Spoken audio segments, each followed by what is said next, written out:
মিষ্টি খাবার যারা পছন্দ করেন আমি জানি তাদের এই খাবারটা অনেক পছন্দের। তো দেখে নিশ্চয় বুঝতে গেছেন আমি কি রান্না করছি আজকে। তো জর্দা রান্না করছি। বাড়িতে আসছিলাম, মা বলছে জর্দা খায় না অনেক দিন, আমার মার খুব প্রিয় খাবার। তো আমাকে বললো রান্না করে দিতে, এই জন্য আমি রান্না করতে চলে আসলাম আর কি। আজকে ভালো মন্দ অনেক কিছুই রান্না হয়েছে। তো বাকি রান্নাগুলো ভাইয়ের বউ করেছে, আর এই জর্দাটাই আমি রান্না করছি। তো এখানে এই যে চিনি ফুটিয়ে নিচ্ছি একটু পানি দিয়ে, মশলা দিয়েছি দারুচিনি, এলাচ আর তেজপাতা। তো চাউলটা আমি আগে থেকেই সিদ্ধ করে রাখছিলাম। চাউলটা কিন্তু পুরোপুরি 100% সিদ্ধ করা যাবে না, 80% মতো সিদ্ধ করে রাখছিলাম। জর্দা রান্নার মেন ইয়েই হচ্ছে গিয়ে এই চাউল সিদ্ধ। চাউলটা সিদ্ধ যদি বেশি হয়ে যায় তাহলে কিন্তু জর্দা কখনোই পারফেক্ট হবে না। এই জন্য চাউলটা একটু কম সিদ্ধ করে রাখাটাই ভালো।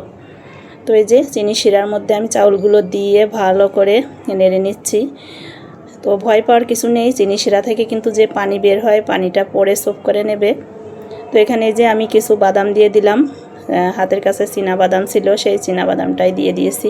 তো ভিডিওটি ভালো লাগলে প্লিজ আমার পেজটি ফলো দিয়ে রাখবেন, লাইক করবেন। এই যে হয়ে গেল জর্দা রান্না, অনেক মজা হয়েছিল।